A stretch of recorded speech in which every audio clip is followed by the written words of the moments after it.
Mesdames, Messieurs, bonjour. Voici donc la dernière séance du séminaire attaché à mon cours de cette année sur les politiques migratoires. J'ai le très grand honneur d'accueillir aujourd'hui Gérard Moreau.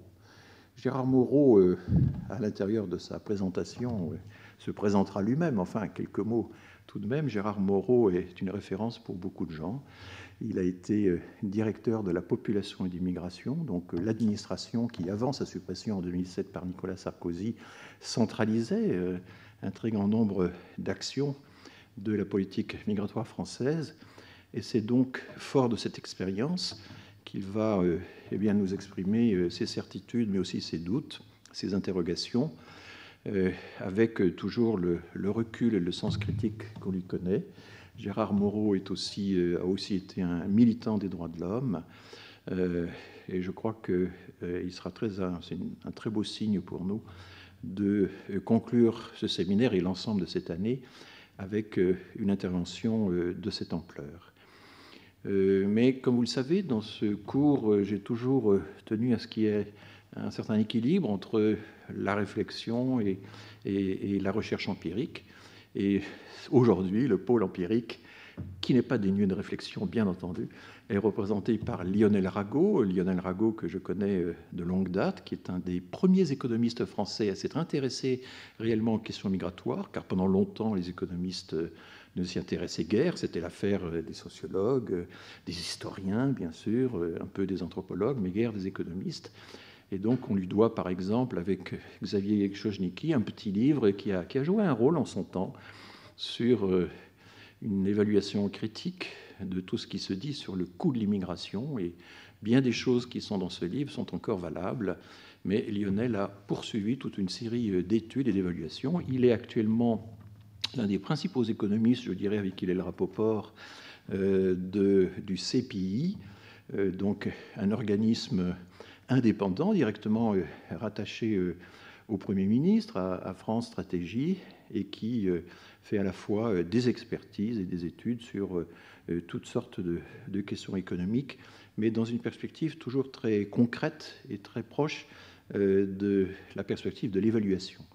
Donc, en fait, aujourd'hui, ce que nous avons, c'est finalement, je dirais, deux praticiens qui vont nous faire part de leur expérience et de leurs résultats. Et je suis ravi de pouvoir donner la parole en premier à Gérard Moreau. Eh bien, bonjour, merci à François Héran de m'avoir sollicité, il en est responsable, mais j'ai été effectivement, je vais le développer un petit peu, un praticien largement empiriste des actions de politique migratoire. Et puisque le sujet est de parler des politiques migratoires, je vais vous en donner un certain nombre d'aspects à partir de mon expérience et de certaines conclusions que j'en ai tirées. Une politique migratoire, c'est l'antienne constante depuis je dirais presque des décennies, un balancement entre le contrôle et l'insertion ou l'intégration. Une politique migratoire, on le dit toujours, c'est contrôler et intégrer. Mais au fond, qu'est-ce que ça veut dire et comment les politiques migratoires se jouent-elles, en tout cas du point de vue de ceux qui les actionnent? Donc je rentre dans le vif du sujet. Pourquoi parler d'impasse des politiques migratoires? Bien sûr, pas au sens géographique ou topographique du terme, ce n'est pas l'impasse d'un chemin, mais parce qu'en fait, les politiques migratoires se jouent entre les autorités publiques et les sujets eux-mêmes. On a parfois envie de dire les objets de ces politiques, à savoir les migrants. Et les autorités cherchent à jouer, au sens de la théorie des jeux, avec leurs sujets, et par conséquent, ils cherchent à deviner le jeu des partenaires. D'ailleurs, ce jeu est mutuel, et donc, comme dans un jeu de cartes, il s'agit de savoir comment va être le jeu des partenaires, lequel il va être pour l'anticiper ou le contrôler. Et par conséquent, les mouvements migratoires, en définitive, vus de loin et même de près, c'est une sorte de jeu planétaire entre, d'un côté, les migrants et leurs jeux individuels, leurs initiatives individuelles, et d'autre part, les autorités nationales, d'ailleurs en partie internationales, qui cherchent à les réguler, au sens propre du terme, selon des principes doubles d'ailleurs, et qu'il faut combiner, comme on peut, accueillir et contrôler. Contrôler ou insérer, donc, ça n'est pas seulement une impasse. il faut contrôler, il faut réguler, je viens de le dire, mais ces mouvements migratoires provoquent une deuxième question, d'où le deuxième terme de ces politiques, puisque ces mouvements provoquent la résidence durable des immigrés, et ils posent la question, au-delà de leur accueil, au-delà du franchissement de la frontière, de leur insertion sociale. Et ces deux questions, migration, mouvement transfrontière et vie sociale dans une société, sont constamment mélangées dans le discours, comme d'ailleurs souvent dans les pratiques et dans les mots. Alors, je vais articuler mon exposé avec une introduction relativement longue pour poser le problème de la fabrique des politiques vues par un praticien, et notamment vues par celui que j'étais à l'époque comme directeur de la population et de l'immigration, et d'autre part, aborder de deux manières tout à fait distinctes d'ailleurs, d'une part le problème de la migration, et d'autre part cette question majeure de l'intégration qui revient dès qu'on a trop oublié qu'il ne suffisait pas de contrôler, c'est-à-dire aujourd'hui et depuis longtemps, de réduire des flux d'entrée parce qu'on en a peur ou pour telle ou telle raison. Et puis je ferai une conclusion rapide en disant qu'au fond on a un vrai problème entre les praticiens et les chercheurs, qui est de savoir comment ils s'ignorent mutuellement, pour dire ça en souriant, et comment ils se respectent à condition de ne pas être trop près les uns des autres. Le sujet des migrations et des politiques migratoires, c'est un sujet chargé. Tout le monde en parle. On parle de l'étranger. On ne sait pas très bien qui est l'étranger, parce que l'étranger, il fait partie de la vie de tout le monde.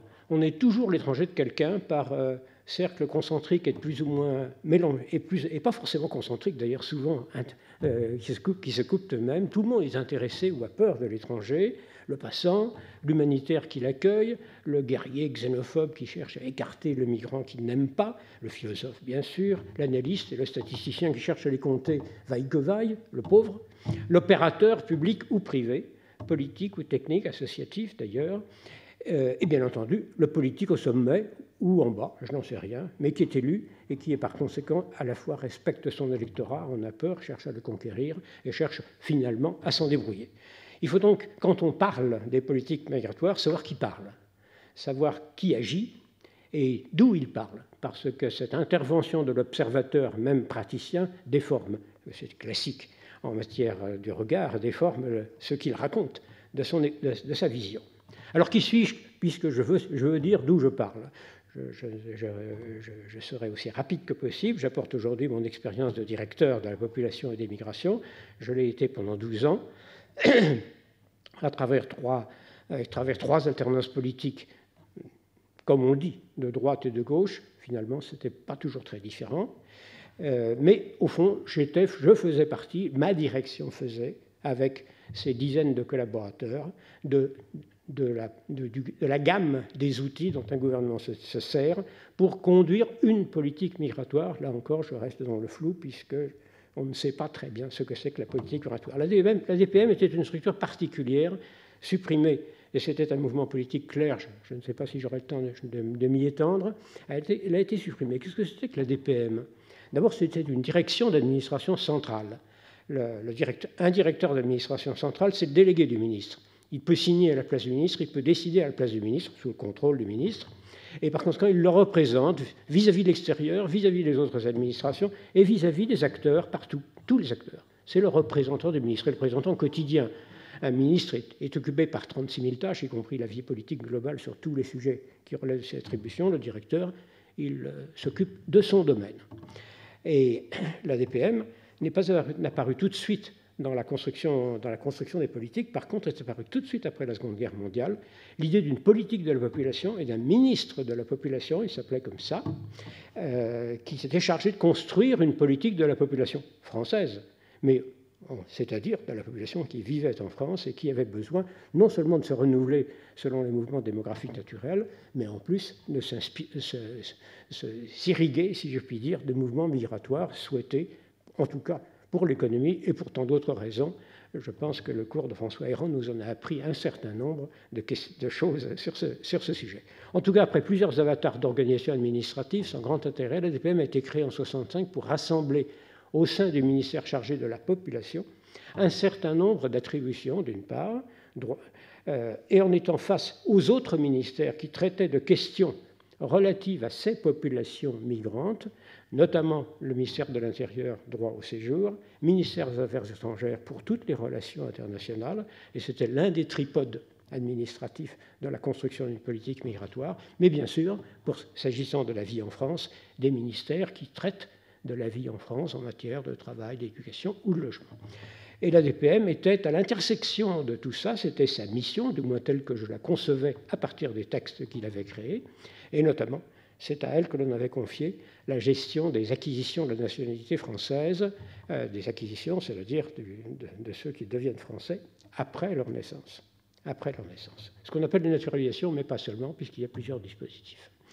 Donc dans la DPM, il s'agissait du P, suivre la population, et à ce titre, le DPM participait au conseil d'administration de l'INED, mais cela supposait, dans tous les domaines que je viens d'évoquer, dont on voit déjà comment ils s'imbriquent à tort et à raison, un intense travail ministériel, ce qui était compliqué, mais ce qui était très utile, parce qu'il fallait que le ministère de l'Éducation s'occupe de tous ses élèves, et ne dise pas, il y a un ministère spécialisé qui va s'en occuper.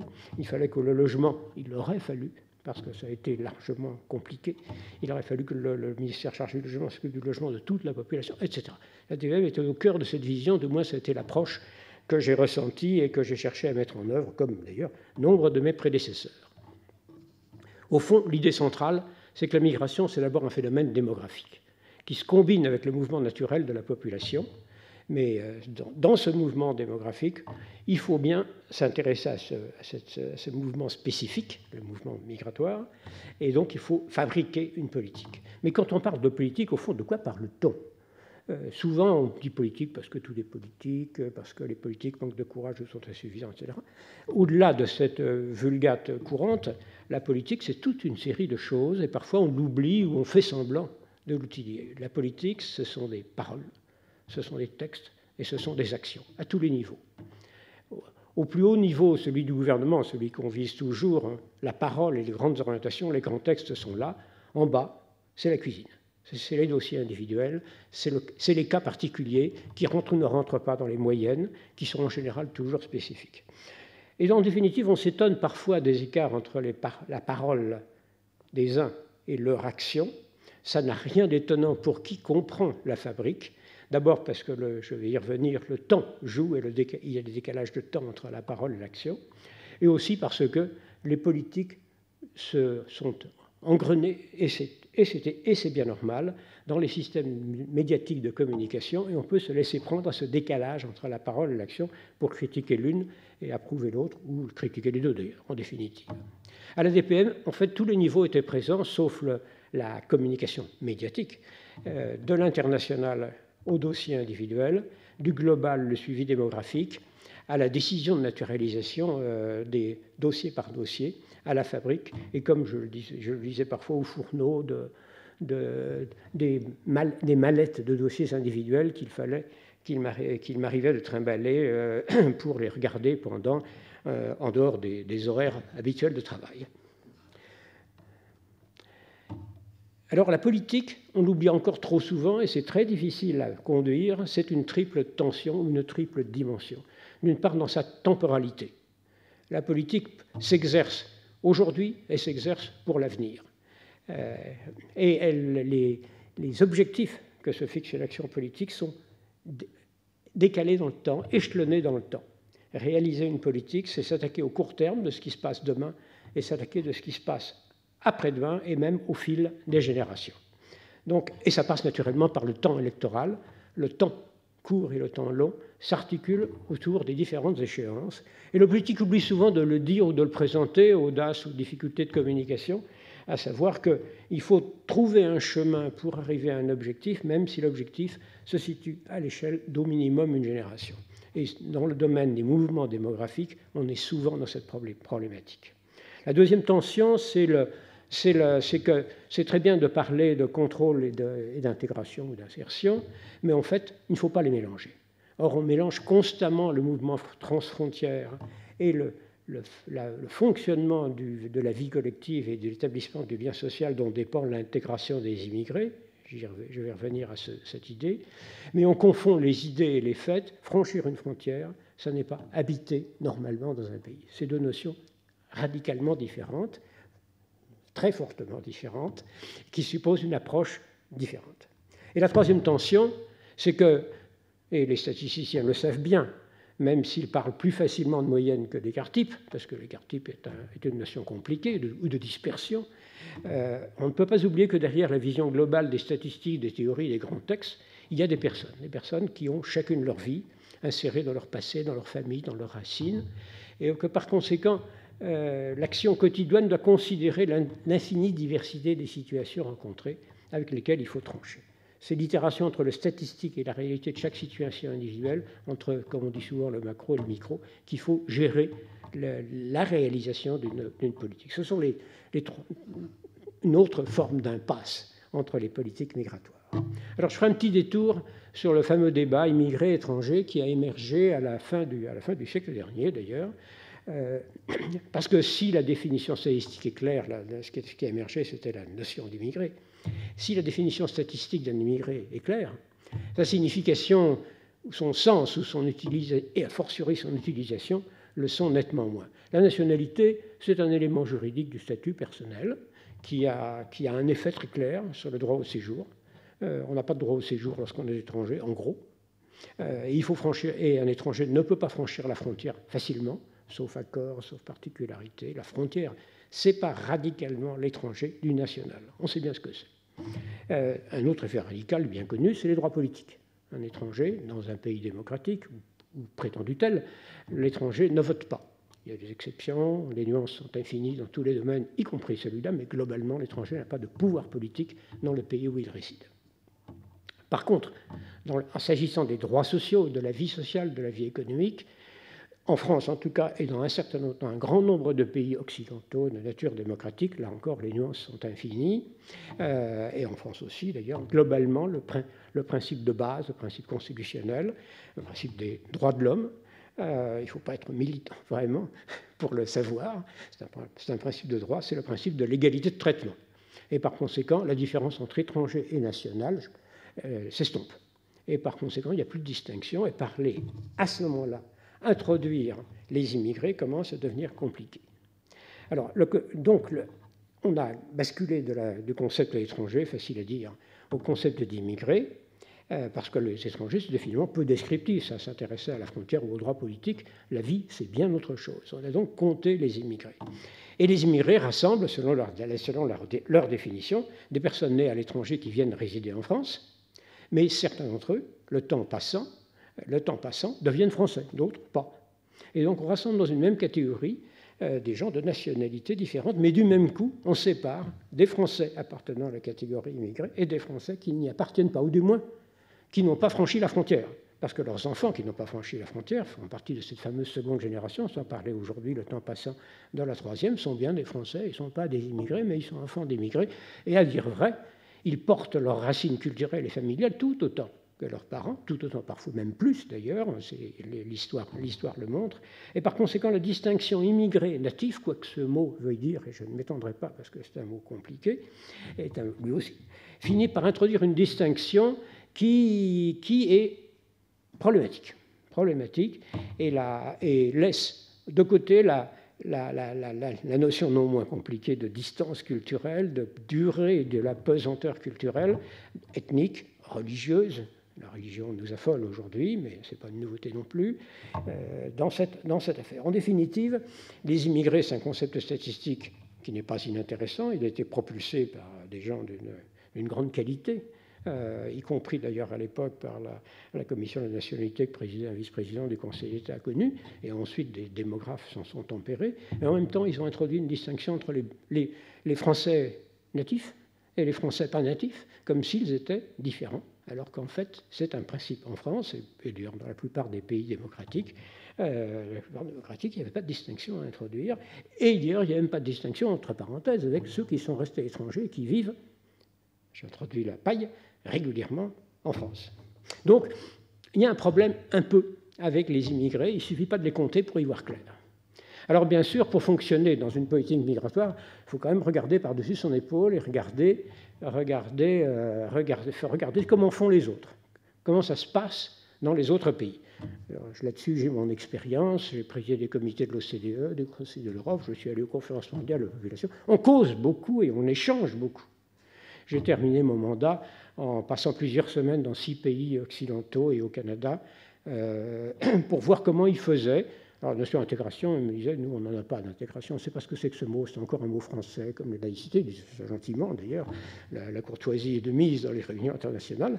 Mais au fond, quand on leur dit, mais qu'est-ce que vous faites? Ils disaient, on fait la même chose que vous. On fait des cours d'alphabétisation, on fait de la formation, on essaye de les accueillir, vaille que vaille, plus ou moins bien, mieux que vous peut-être, d'ailleurs c'est ce que nous pensions. Le problème d'accueil n'était pas le point le plus fort de la politique française de l'époque, et peut-être pas aujourd'hui non plus, mais je serai prudent.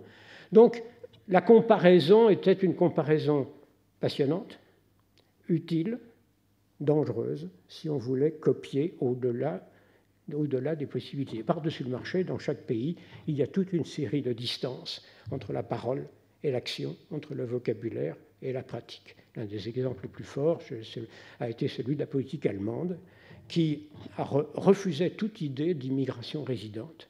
C'était l'époque des Gastarbeiter, des invités, tous les étrangers qui venaient. Et j'avais beau, notamment à partir de l'immigration d'origine turque, encore un mot vague, parce que les Turcs, ce n'est pas des Arabes, et puis les Turcs de l'Est anatolien à la péninsule européenne, ce n'est pas les mêmes peuples. Je ne parle même pas des Kurdes, c'est bien plus compliqué que ça, bien sûr. Mais en tout cas, il y avait une immigration turque installée pendant une ou deux générations en Allemagne, pendant très longtemps, et jusque dans le début du XXIe siècle, l'Allemagne refusait d'admettre dans ses discours qu'il y avait là des résidents dont il fallait s'occuper.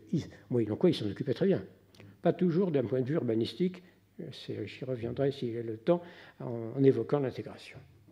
Alors, une fois ces paramètres posés, abordons les deux sujets, le contrôle et l'intégration. Donc, la migration d'abord. La migration, là, on est bien dans une politique migratoire. La migration, c'est un mouvement transfrontière de personnes qui vont vers une nouvelle résidence. C'est clair. C'est un paramètre démographique d'ampleur variable. C'est pas ni plus ni moins. Et ça n'est pas un problème, c'est un mouvement démographique. C'est comme si on disait que les naissances et les décès sont des problèmes. Oui, il y a des maladies qui sont des problèmes, il y a les naissances problématiques. La migration, c'est un paramètre démographique, c'est un phénomène. C'est un phénomène qui fait partie de la vie des sociétés humaines, à travers, entre le nord et le sud, l'est et l'ouest, un peu partout. C'est un paramètre démographique. Donc, les slogans sur l'immigration à bloquer ou pas bloquer, c'est une plaisanterie verbale, si je puis dire. Malheureusement, pas toujours dit sur le ton de la plaisanterie, mais ça n'existe pas. C'est comme si on disait que l'année prochaine, il n'y aura plus de naissance, ou il n'y aura plus de décès. Le phénomène migratoire fait partie de la vie des sociétés d'aujourd'hui et même du passé. Seulement, les autorités du territoire d'accueil, elles veulent que ce mouvement ne soit pas désordonné. Elles veulent le réguler, l'astreindre à un certain nombre de règles, et pas seulement d'un point de vue de xénophobe, y compris du point de vue de la sécurité, des conditions de vie, d'une certaine organisation. Il y a donc une bataille, pas une guerre, encore que, une bataille entre ceux qui veulent franchir la frontière pour changer de pays, pour vivre ailleurs, et les autorités qui veulent contrôler, réguler, organiser, donc astreindre à des règles les migrants qui veulent bouger. Mais la volonté des migrants est une volonté quasi existentielle. Ils jouent leur existence dans leur mouvement. Alors que les autorités d'un pays, même s'ils sont policiers, même s'ils sont forces de l'ordre, même s'ils sont des forces autoritaires, ne jouent pas leur existence, en principe. Tandis qu'il y a donc un jeu, je reprends mon terme de jeu, un jeu que je qualifiais souvent à l'époque, je continue d'appeler ainsi un jeu comme le jeu des enfants entre les gendarmes et les voleurs, mais avec un paramètre déséquilibré, parce que les voleurs, les migrants sont des voleurs, c'est bien connu, les voleurs n'avaient pas d'autre règle que celle de survivre, et c'est une règle bien plus puissante que les règles juridiques, organisationnelles, bureaucratiques que mettent en place les autorités. Alors les migrants prennent la route. Ils prennent la route lorsqu'ils peuvent se la payer, sinon ils changent juste de pays et passent la frontière entre le Nigeria, la Côte d'Ivoire, le Togo, et ils restent là-bas, ils n'inquiètent pas les pays riches. Ou bien ils montent. Ils montent. Oui, ils montent. On dit monter. En fait, ils montent du sud au nord, de l'est à l'ouest, du Sri Lanka ou même d'Albanie vers les pays plus développés et bien entendu vers des destinations préférentielles selon les mythes courants. Alors, ils prennent la route. Et on a l'air surpris de temps en temps dans les discours qu'ils passent par l'est puis par l'ouest, qu'ils franchissent les grillages de Ceuta ou qu'ils s'embarquent dans des embarcations dangereuses. Ils jouent leur vie. Alors, on s'étonne également qu'ils choisissent des voies très variées, voies géographiques ou juridiques, celles qui passent le mieux. Puisqu'il s'agit de passer, choisissons ce qui se passe. Il y a eu une époque où devenir étudiant de premier cycle était une bonne méthode. Et d'ailleurs, on faisait des études plus ou moins réussies, étrangers, dans les universités. Alors, il y a eu une époque où on a considéré dans les pays d'accueil que les étudiants étaient une matière dangereuse. On est revenu depuis, je pense que Lionel Rago en parlera, j'espère qu'on est revenu depuis, il y a eu d'ailleurs plusieurs itérations dans ce domaine, mais il y a d'autres méthodes, on peut se marier, pas forcément en mariage blanc, mais en mariage, y compris mariage d'intérêt, d'ailleurs dans un mariage. Compliqué le mariage, n'est-ce pas? Et puis, au-delà des voies légales que l'on choisit, et je vais revenir sur la demande d'asile dans un instant, il y a les voies illégales, parce puisqu'il faut passer, passons, et on passe à travers les vies grises de la clandestinité, de l'irrégularité, et c'est comme ça que sont nés, notamment à la frontière franco-anglaise, l'exemple qui dure depuis 20 ans, des bords de la Manche, à Calais, symbole de ce passage, mais on oublie Ostende et on oublie les côtes bretonnes, parce qu'on peut aussi franchir la Manche ailleurs que Calais. Alors les autorités sont prises, elles ne sont pas prises, elles ont fait le choix d'une double attitude. Du moins les autorités qui se prétendent dans les pays démocratiques et qui prétendent être des États de droit, et qui le sont. Soit elles ménagent les voies d'accès, parce qu'elles ont signé des accords internationaux, parce qu'elles ont des principes humanitaires et humanistes depuis longtemps, en tout cas depuis la Seconde Guerre mondiale, depuis la Déclaration de Philadelphie, depuis les Nations Unies, depuis la Convention de Genève, naturellement, et le protocole de New York, qui est au moins aussi important pour les réfugiés ou pas, les autorités ont donc ménagé les voies d'accès. Et donc, pour répondre à ces principes, s'occupent de l'accueil de ces voies légales qu'elles ont consenties, décidées, dans lesquelles elles se sont engagées. Et parfois, quitte à le regretter plus tard, mais elles sont engagées et se dégager des grands principes, c'est toujours difficile. J'ai envie de dire heureusement pour les grands principes, mais c'est comme ça. Mais d'autre part, parce que les flux sont à réguler, à contrôler, parce que les situations économiques sont ce qu'elles sont, elles ont construit des murs directs et des murs indirects, en restreignant les droits, en incitant des visas, en incitant des procédures clairement bureaucratiques, en prenant des attitudes négatives de toutes les manières de domaine. Il y a donc une politique de relation qui est double. Et même lorsque la communication publique ne joue que d'un volet de ce double aspect, de ces deux aspects qui sont en définitive, qui ont l'air contradictoires, mais qui en fait sont complémentaires et correspondent à différents aspects des mouvements migratoires, le droit de la vie en famille par exemple, il s'agit de combiner tout ça.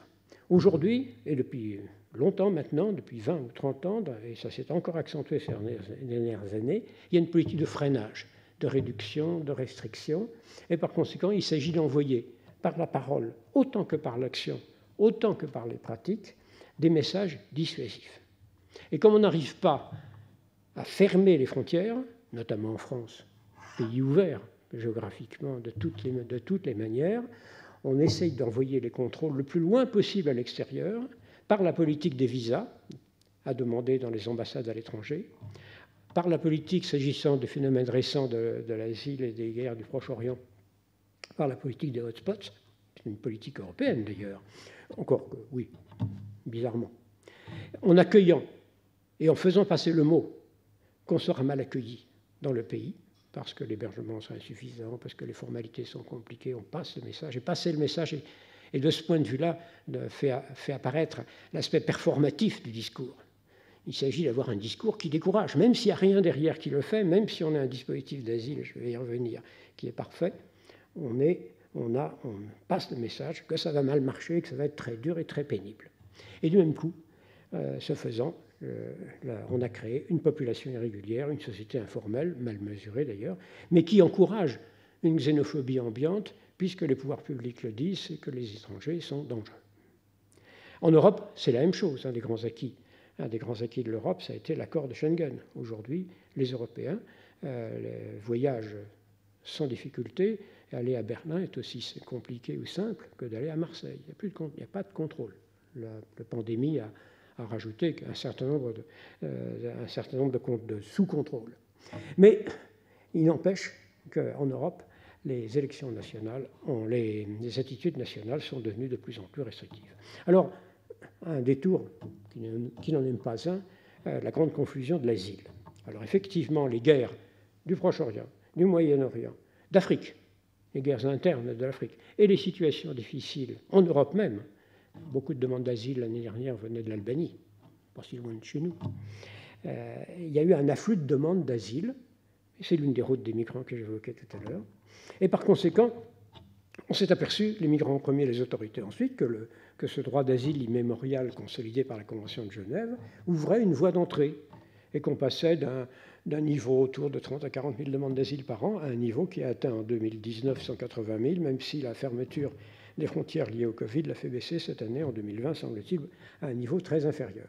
On a donc cherché à fermer la frontière aux demandeurs d'asile par toute une série de dispositifs et en refusant naturellement qu'il y ait une vision communautaire ou européenne pour que chaque pays garde sa souveraineté, mais nous n'allons pas parler d'Europe ici, ou du moins pas sous cet angle. Donc, on a créé et on a fabriqué, et la France en est un exemple difficile, 3 zones grises. D'une part, une demande d'asile qui ne s'enregistre pas, des gens qui arrivent en France, qui ne veulent pas demander l'asile ou qui n'y arrivent pas. Ou qui n'y arrivent pas parce qu'ils n'arrivent pas à obtenir de rendez-vous, ils n'arrivent pas à déposer leur dossier, ils n'arrivent pas à faire un dossier complet, donc leur demande n'aboutit pas. Ils changent d'avis d'ailleurs parfois. C'est la première zone grise de demandeurs d'asile qui ne sont pas décomptés, évidemment, dans les flux migratoires. Ils voudraient sans doute résider, mais ces gens-là sont ailleurs. Et comme ils ne déposent pas de demande d'asile, ils ne sont même pas décomptés dans les dossiers déposés à l'OFPRA. Alors ensuite, il y a ceux qui demandent l'asile quand même et qui l'obtiennent, c'est-à-dire qu'ils ont un dossier à l'OFPRA. Alors là, la Convention de Genève exige un certain nombre de droits sociaux minimaux, donc il faut les loger, les héberger, leur donner un minimum de ressources parce qu'ils n'ont pas le droit de travailler, et se crée une deuxième zone grise pendant la période de procédure. Ça fait environ plusieurs années qu'on dit qu'il faut la réduire à 6 mois, elle est aujourd'hui de 12, c'est un bon objectif qui est très difficile à réaliser pour des raisons que je ne développe pas ici. Donc il faut s'occuper. Alors tout ceci, ce sont des spectacles, si je puis dire, auxquels j'ai participé, parce que le DPM, comme je le disais, était membre du conseil d'administration de l'OFPRA. Il gérait des crédits de centres d'hébergement pour accueillir les demandeurs d'asile. Mais ces demandeurs d'asile, sans droits et sans ressources possibles, il ne fallait pas trop se demander comment ils faisaient pour vivre avec 400 € par mois ou en hébergement sans allocation. Troisième zone grise, c'est que lorsque la majorité des demandes, et c'est encore le cas en France, et même si ce n'est que la moitié, c'est pareil, est rejetée, que deviennent les rejets? Ils perdent évidemment tout droit au séjour, et ils sont qu'une zone grise. Que deviennent-ils? C'est une zone grise que ne cerne évidemment absolument pas la statistique. Certains d'entre eux rentrent dans la catégorie des reconduits à la frontière, s'ils sont repérés et attrapés.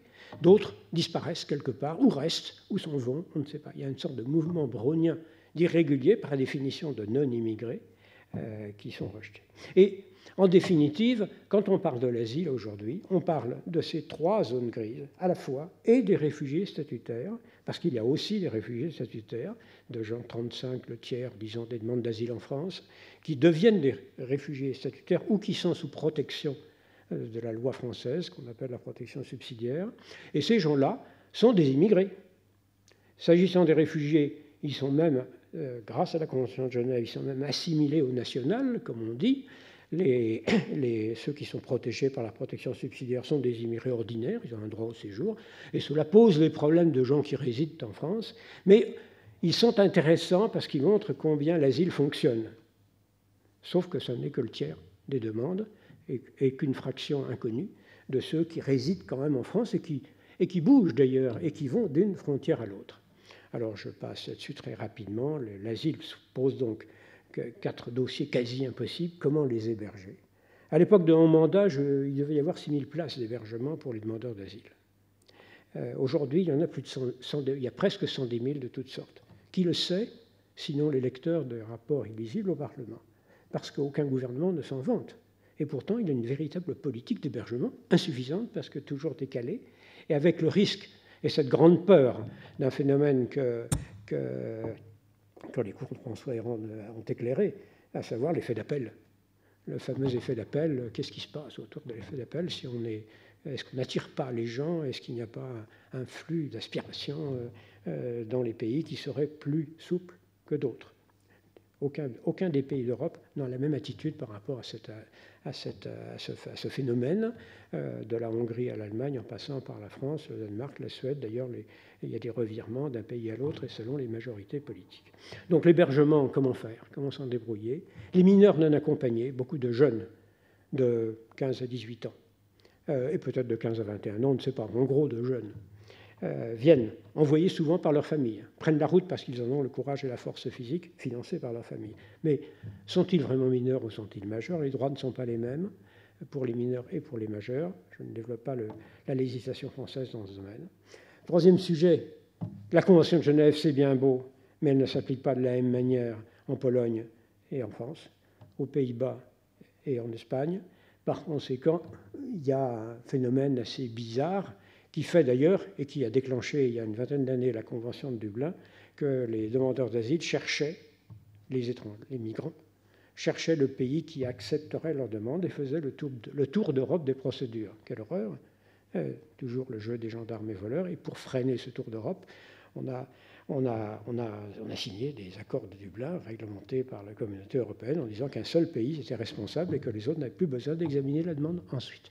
Moyennant quoi ça ne fonctionne pas, parce que lorsqu'on repère, par exemple, à Calais, un demandeur d'asile qui a vu sa demande refusée en Allemagne, il faut le renvoyer en Allemagne. Et si l'Allemagne conteste l'avoir reçu, le demandeur d'asile reste en France. Et donc on ne sait pas très bien comment gérer le dublinage des demandeurs d'asile.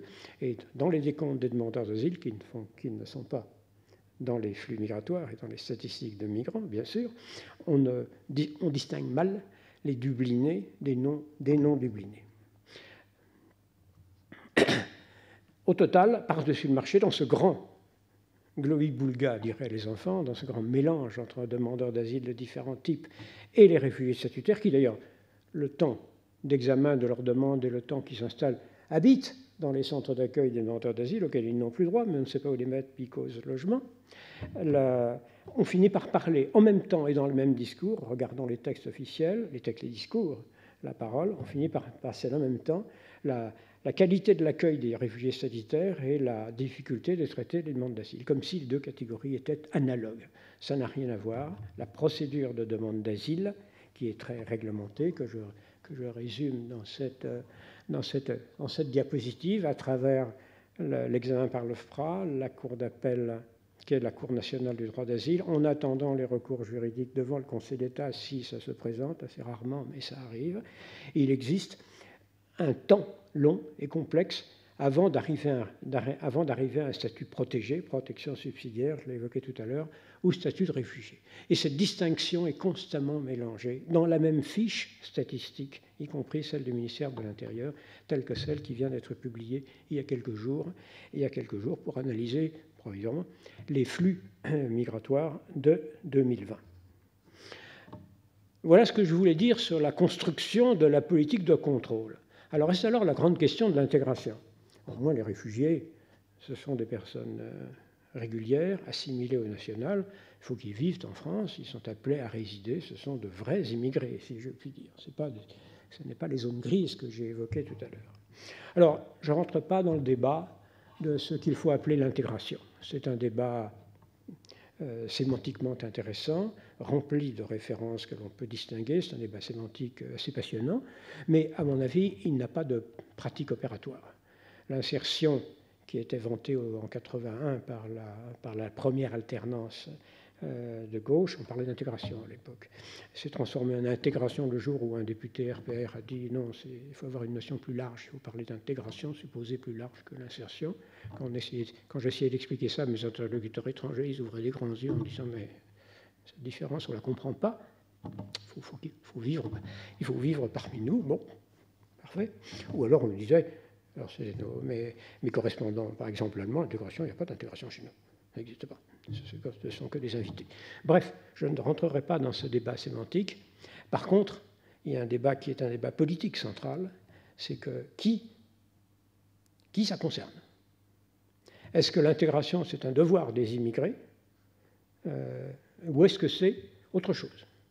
Et ça, dans la vulgate actuelle, et je dirais dans les textes actuels, venant des meilleurs esprits du monde, on parle de l'intégration des immigrés. C'est aux immigrés à devoir s'intégrer dans une société d'accueil comme si c'était un objet qui rentrait dans une boîte fixe. Et donc une sorte de devoir d'intégration auquel on assigne les immigrés. Ce n'est pas du tout comme ça que ça se passe. Et ça n'est même pas juste de dire qu'il faut que ça se passe comme ça, à mon avis. Et donc j'ai toujours résisté à cette espèce d'assignation qui est soit redondante, parce que si c'est pour dire qu'un immigré doit respecter la loi du pays d'accueil, on perd son temps. Il n'y a pas de transaction possible. Un immigré qui réside en France obéit aux lois françaises. S'il vit en Allemagne, il répondra aux lois allemandes, etc. Ou alors, c'est différent, parce que ça devient obscurantiste, comme si, encore une fois, on plaçait une sardine dans une boîte et que c'était à la sardine de rentrer au calibre de la boîte. Et donc, on a commencé, en liant ces deux questions, on a commencé à introduire un discours politique que je trouve douteux et confus, qui consiste à dire on va s'occuper de l'intégration des immigrés lorsqu'on aura résolu le problème de la frontière.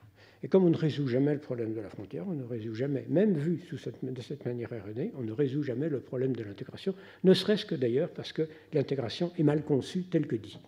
Alors, on a institué, au début des années 2000, l'idée qu'il fallait bien accueillir les migrants qui étaient régularisés, qui étaient réguliers, qui étaient prêts à devenir des immigrés, qu'on allait autoriser, et on allait leur fournir un cours d'instruction civique pour qu'ils connaissent les valeurs et les pratiques de la société française. Pourquoi pas? C'est une bonne idée, la République française ascétique et ses heures et ses bonheurs, que d'ailleurs recherchent les migrants qui veulent s'y installer.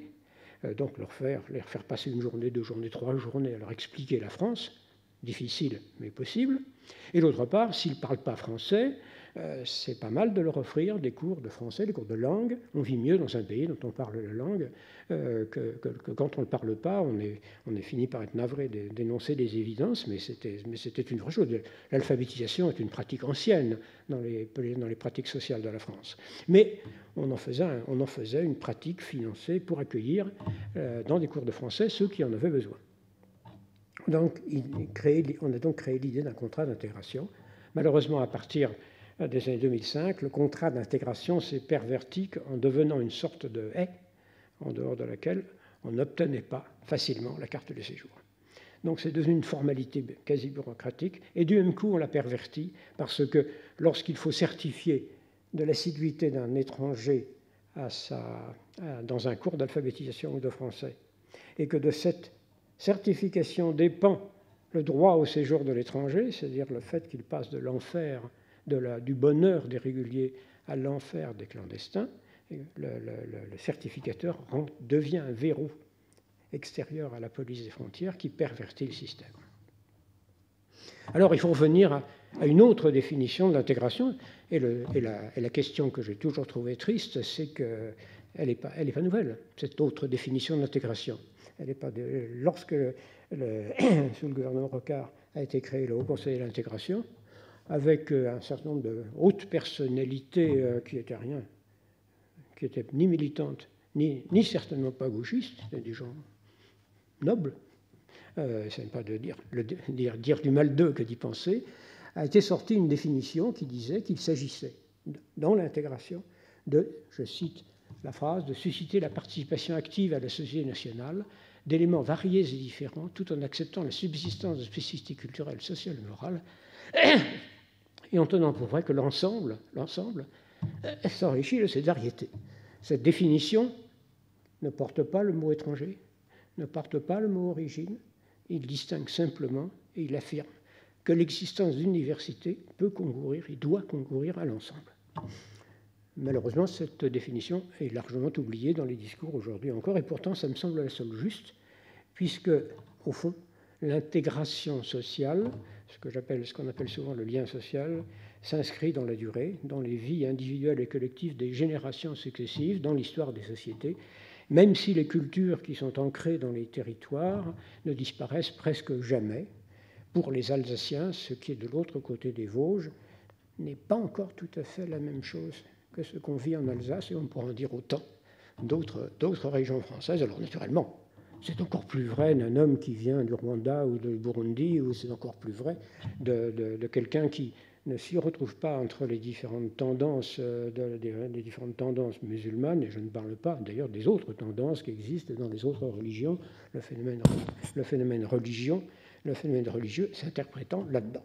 Donc une action politique d'intégration doit viser à améliorer l'intégration sociale, et le lien social dans la diversité économique et culturelle, qui doit s'inscrire dans l'éducation, dans le logement, dans l'emploi, dans la vie personnelle, dans la famille, se construit dans un ensemble. Le but, c'est l'égalité des chances. Dans un pays, ça devrait être l'égalité des chances, on n'y arrive pas, mais on peut essayer, à travers la diversité des conditions. L'un des phénomènes centraux dans cette affaire, souvent négligé, c'est le phénomène spatial, le phénomène territorial. Les statistiques nationales, globales, qui mélangent les banlieues et les centres-villes, qui mélangent les campagnes et les métropoles, sont, de ce point de vue-là, ratent quelque chose, mais ce n'est pas indifférent, évidemment. Alors tous les pays développés ont un équivalent des politiques d'intégration, ils cherchent comme ils peuvent comment on peut développer ce lien social, et encore une fois, l'approche par l'origine étrangère, s'il crée des spécificités culturelles, certaines visibilités qui ne sont d'ailleurs pas propres aux étrangers, faut-il le rappeler, tout ceci concourt à ce que devrait être une politique d'intégration, c'est-à-dire pas une politique migratoire. Et je conclus en disant que dans toutes ces réflexions, une autre caractéristique, souvent elle est carrément absente des politiques migratoires, c'est un intérêt suffisant pour développer le lien entre les acteurs et les praticiens, comme le disait François Héran tout à l'heure, et les chercheurs et les connaisseurs, le milieu académique. Le milieu académique s'est beaucoup enrichi en 40 ans.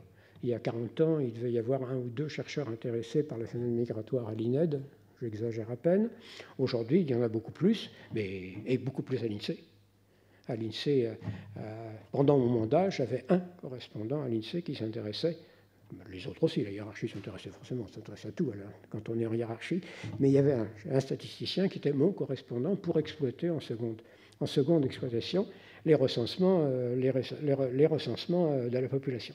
Aujourd'hui, l'INSEE pilote l'enquête Théo avec une pléiade de personnes compétentes et intéressées, mais on est encore assez loin de la Direction générale des étrangers en France qui a rassemblé, vaille que vaille, trop de compétences dans le domaine migratoire, et par conséquent, comment ça infuse entre les deux milieux? Je crois qu'on a là un vrai composane, une vraie question pour l'avenir. Alors, les statisticiens font tout ce qu'ils peuvent. Ils vont chercher, parce qu'on ne vit pas sans chiffres.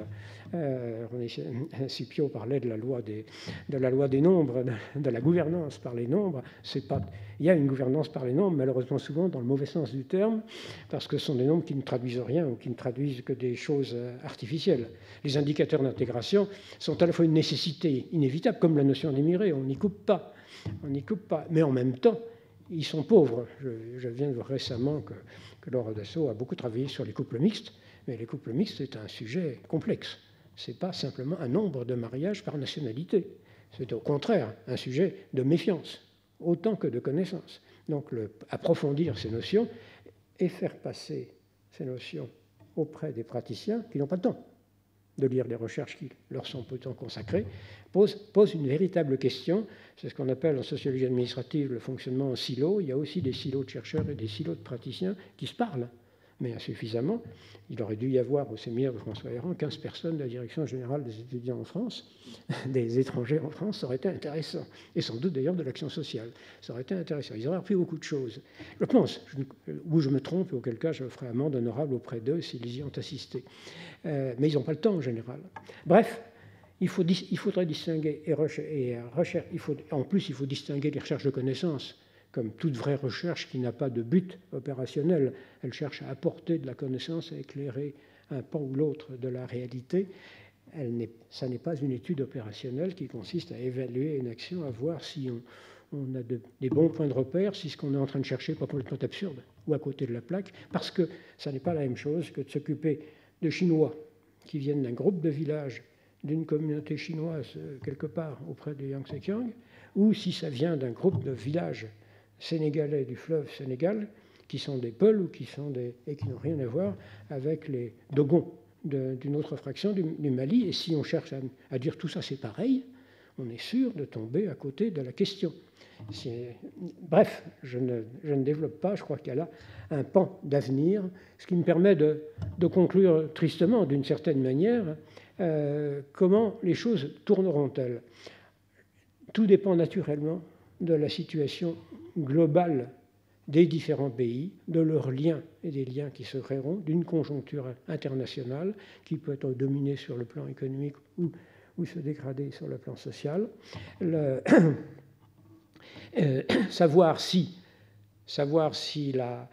une forme de xénophobie trop ambiante l'emportera et freinera les choses, ou si au contraire, une fois la pandémie améliorée, nous pourrons trouver un autre mode de dialogue, il ne reste sans doute qu'à l'espérer. Quel est l'avenir? Je concluais en rajoutant ce mot incertain entre deux eaux, à chacun de faire des efforts. Il faudrait réfléchir aussi, et je l'ai très peu mentionné, aux réactions du monde bénévole, du monde associatif, qui est en général ligué contre la vision policière ou dure des gouvernants légitimes dans la régulation mais qui la contestent. Et ce monde humanitaire cherche à y concourir, mais souvent en provoquant des effets contraires.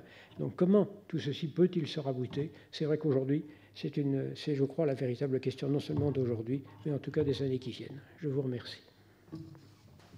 Merci infiniment, Gérard Moreau, pour cet exposé vraiment magnifique. Je crois que c'est très très rare, en réalité, d'avoir l'occasion d'écouter un haut fonctionnaire qui a exercé d'aussi importantes responsabilités et qui ainsi nous fait part de son expérience avec à la fois une telle profondeur, un tel recul, puis en même temps, voilà, dans d'une façon qui nous interpelle tous, quoi, qui nous fait qu'on ne peut pas réfléchir à l'avenir de la politique migratoire sans revenir sur toutes les questions que vous avez posées.